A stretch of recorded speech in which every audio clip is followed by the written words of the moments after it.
In this lesson, we're going to explore graphs of periodic functions. The graph below shows a typical sinusoidal function. In this case, the x-axis is the median line of the sinusoidal function. The midline or median line is sometimes called the axis of the sine function and is a horizontal line midway between the maximum and minimum values of the sine curve. So if you look here, our maximum is up here. Our minimum is down here, and then we've got this horizontal line which we call the median line, midline, or axis. So you're going to need a straight edge for this lesson because we're going to be drawing in that median line, and then we're going to be measuring the amplitude. Well, what is the amplitude? The amplitude is the distance of the curve from the median line to either the maximum or the minimum. It's always expressed as a positive value, whether you're measuring up or measuring down. Okay, so we count that as the amplitude. We've already measured the period, and we're going to continue to do that. The period is the length of the shortest interval in which the wave repeats itself. So we're looking for repeating waves. The period in our investigation was 360 degrees. It is the length of the interval of the domain to complete one cycle. So you can see in this graph, we can have the period from this point to this point, that's one complete cycle, or we can have it from this point to this point here, if we do one more, which is one complete cycle. So it's wherever it's easiest to measure, so you can measure it in various lengths, but one period is you're going to measure from one repeat, okay, where you can see it repeat itself once. Alright, let's take a look at a question where we can actually test some of these properties out. So example 1 says the graph shows the number of hours of daylight in Winnipeg for about 1100 days. Okay, so that's an interesting value. Why 1100 days? And we'll have a look at that. So if we first just look at the graph before we even start anything else, before we look at the questions, what is this graph showing me? Well, I can see I've got a formula here. So it's telling me it's a sine function of some sort, but there's lots of other stuff going on in there. We can also see that my graph isn't sitting at 0 like previous graphs have. It's up in the air here. I can see that I've got on the bottom, that's time in days, so that's that 1100 days measured across the bottom. And then the daylight is on the dependent side. So the daylight hours, so that's measuring how many hours of daylight. And if we think of our day, right, the number of hours of daylight in our day, and we can see that fluctuating. So what might that be fluctuating? Why might that be fluctuating, right? So you're thinking back to maybe our seasons, maybe how we rotate, right? Both around ourselves and then around the sun. So these are all factors that are coming into play with how this is moving around. Now, it says, use the graph to answer the following questions. In each case, state the values and then state the significance of these values. So they want a numerical answer and then an explanation about what that might mean. So what are the minimum and maximum values? Well, the minimum values are the lowest points, right, on our graph, and our maximum values are the highest points on the graph. Now, it would be really nice to have grid lines on here because it's sort of hard to measure, but what you might want to do is take a straight edge and draw that across to see where that lines up. And that's what I'm going to do right now. Alright, so for my maximum, when I drew my line across, you can see that it's more than 15. Okay, so if that's measuring in increments, it's about 16 or 17 hours. Okay, if you look at that.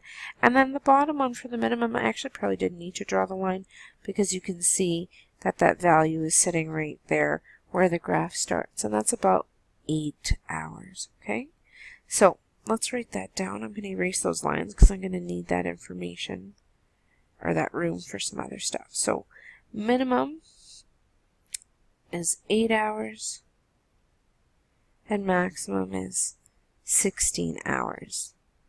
But again, they don't want to just know what those values are, but they want to know what they mean. So think about our seasons again. When do we have the least amount of daylight, right? And when do we have the most amount of daylight?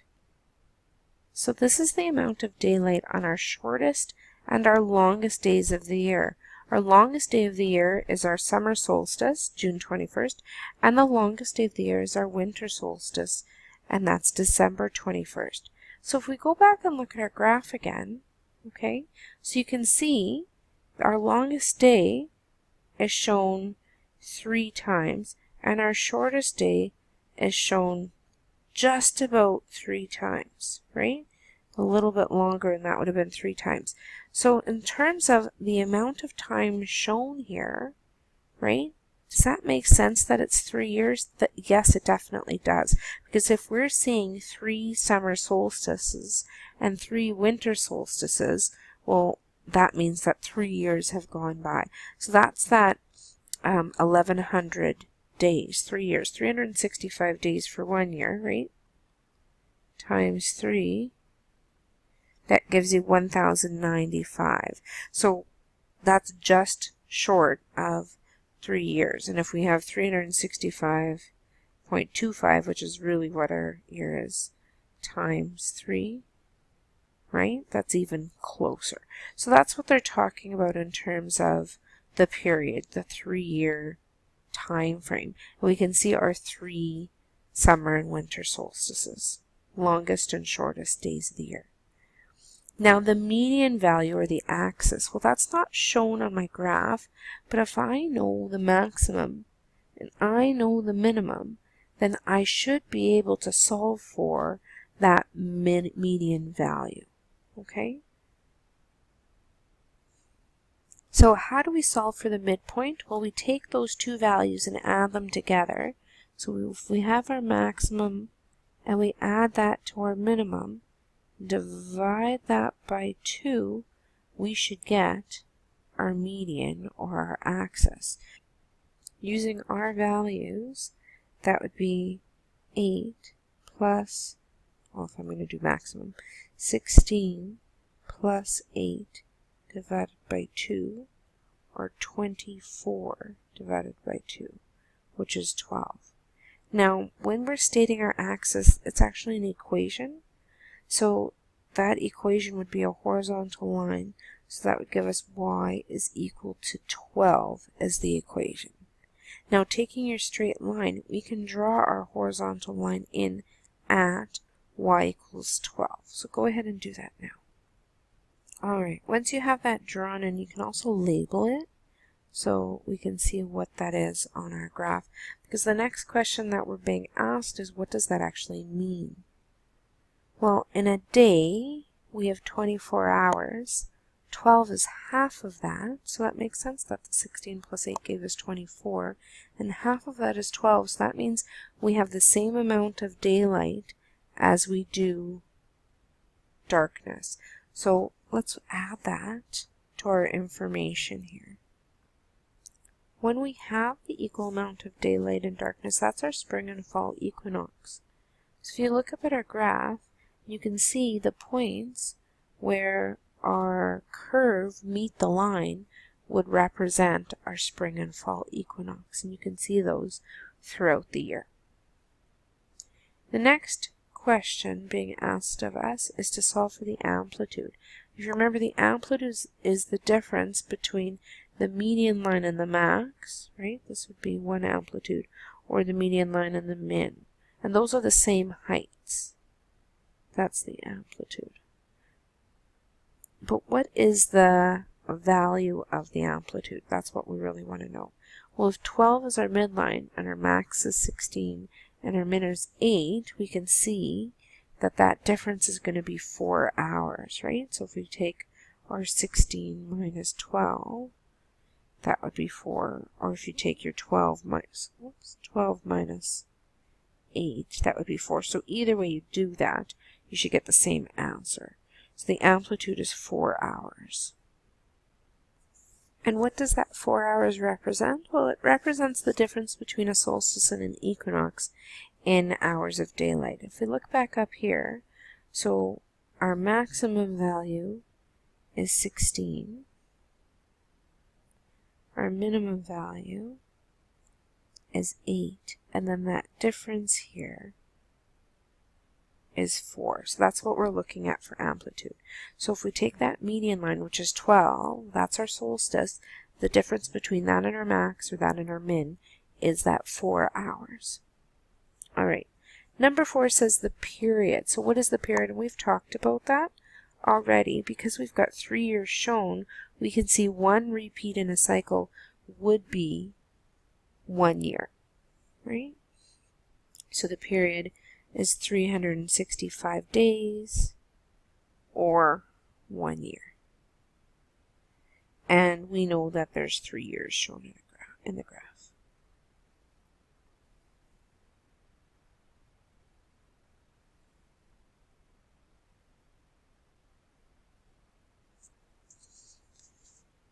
All right, so that's just one example of where we can see periodic behavior in a real life situation, and we can analyze the amplitude, the max, the min, the period, and so on to actually give it meaning. All right, let's take a look at another example. Now, we should be able to graph our functions here.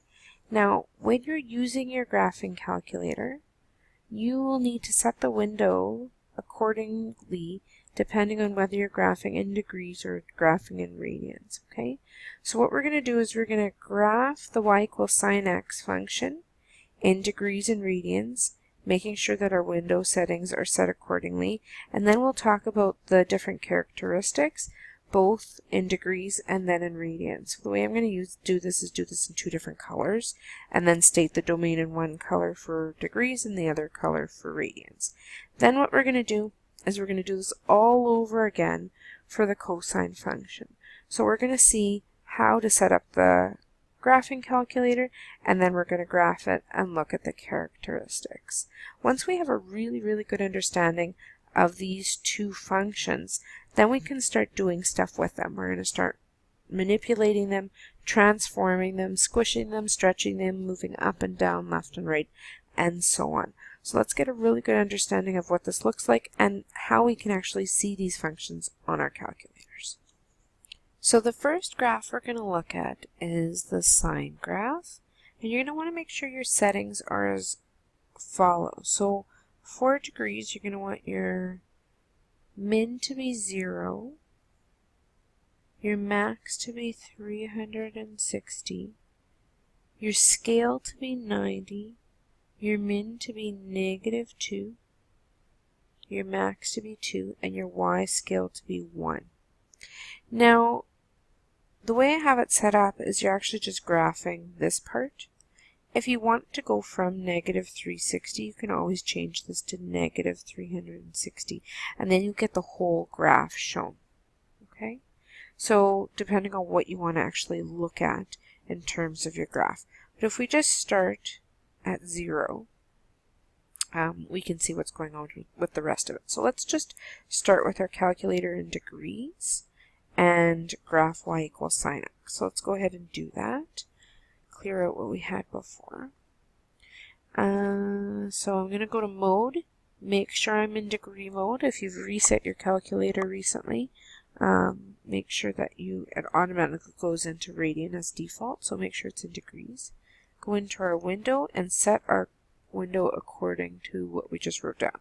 So our 0 max is 360. Now, there's some times where you're not going to want your scale to be 90. I just have it counting up by 90 degrees right now. But maybe sometimes you want it at 30 degrees. Maybe you want it at 10 degrees. That's going to be the tick marks that are drawn along your x-axis there. So right now we're just going to count up by 90-degree increments because that's for the sine graph. We know that those are where our key features are going to be. My y min is -2. Y max is 2, and then the y scale is fine to just count up by 1. If you want to count up by something different again, you can change that as you need it. So let's go and put in our graph here. Make sure your plots are off, and I'm going to put in sine of x and then trace. Okay, so you can see the tick marks there. I'm going from -2 to 2, but my graph is actually going from -1 to 1, right?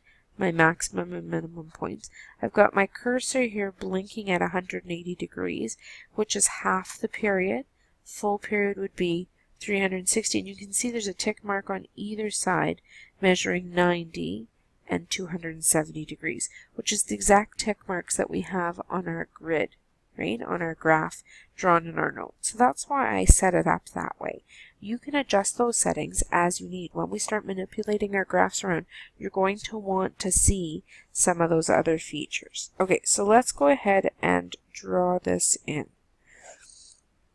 So we have the same image here. Now we've got our graph going from 2 to -2, and the scale is 1. So that's what, oops, that's not -2. That's -1. So that's what you see in your graph there.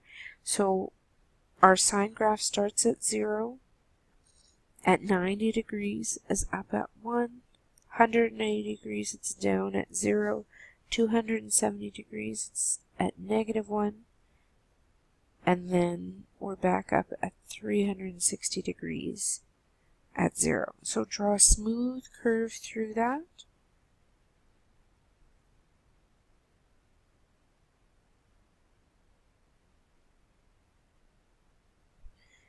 Now, if you want to show the opposite side, you can go ahead and do that as well. And it would be the same graph going the other way, right? So if we're going in the other direction, we can go at -90 degrees, right? We'd keep going down. That would be at -1, -180 degrees, 270 degrees, and then back down to 360 degrees. You can see that smooth curve through there.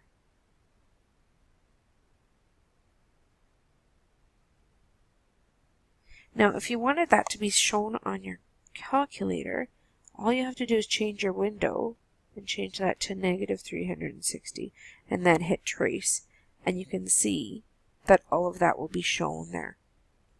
Okay? So, in terms of our domain, the domain of the sine function does go from -infinity to infinity, but in this case, all we have shown, we've only graphed from -360 degrees to 360 degrees. Okay? Now our range, that's our y values, they go from, right, because this is x and this is y, they go from -1 to 1. We don't surpass that. And the median or midline in this case, we haven't shifted the graph anywhere, so the median line is our x-axis, and that would be the equation y equals 0. Amplitude is the height, so from there to the maximum, right, from the x-axis to the maximum, or from the x-axis to the minimum, that is only 1. The period, we can see here, it's going from -360 to 360. So in fact, we actually have 2 periods shown here, right? So 360 and another 360. So that's 720 or 4 pi, right? So 720 degrees is shown. X-intercept, well, we've got multiple x-intercepts. We've got -360, we've got -180, we've got 0, 180, and 360. So we can show all of those. It would keep going, but in this specific case, we've got all of those. So you need to know, like, are they wanting us to graph or to state these characteristics for just what we're seeing? Do they want us to state these characteristics for just the graph in general? So make sure you're really reading carefully as to what the question's asking you to figure out. And then our y-intercept, we just have 0. Now, how does this change, or does it change, for when we're graphing radians? So first of all, we're going to be looking at, our window. So we've got 0 and 2 pi for our max. And in fact, the same way we went to negative 2 pi, you're probably going to want to do that in this case. But let's just look. So if I was counting up by 90 degrees before, what would that be in terms of pi radians? Well, that would be half pi, right? So 0.5 pi. We can leave our y min at negative 2 and our y max at 2 and our scale at 1, because in terms of our range, that's not changing at all. We're just counting our degrees in a different unit now. Alright, let's graph this on our calculator. So we're going to change from degree mode to radian mode. So flip back there and hit enter. And now we're going to change our window. So we're going from 0 to 2 pi, and you can actually put the 2 pi right in there for our x-axis, and our scale is going to be in 0.5 pi. That's what we're counting up by. Our y min is negative 2, my y max is 2, and the scale is 1. So hit trace on that, and you should see a nice graph. So that's our sine graph still. Should look exactly the same as our previous diagram, except now we're graphing in radians. So we've got 1 and 2, and our y, negative 1, negative 2. This is my y-axis, this is my x-axis, and the key points are in the same spot. We're just naming those points something different because we're using a different unit of measuring our angles. We can see if we draw a nice smooth curve through those points, we get our sine curve. And if we take our calculator and we change our window so it starts at negative 2 pi and hit trace, we'll get that full picture that we want to see. So that's actually 2 full periods being shown from negative 2 pi to positive 2 pi. We can extend our graph accordingly.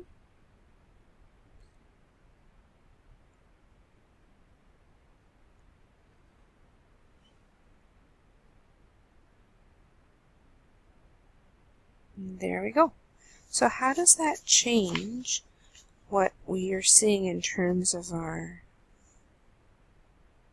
information and our characteristics down here? Now, I said I was going to do that in a different color, and I didn't. So let's just go over that. I'll go over that in red so you can distinguish. So this is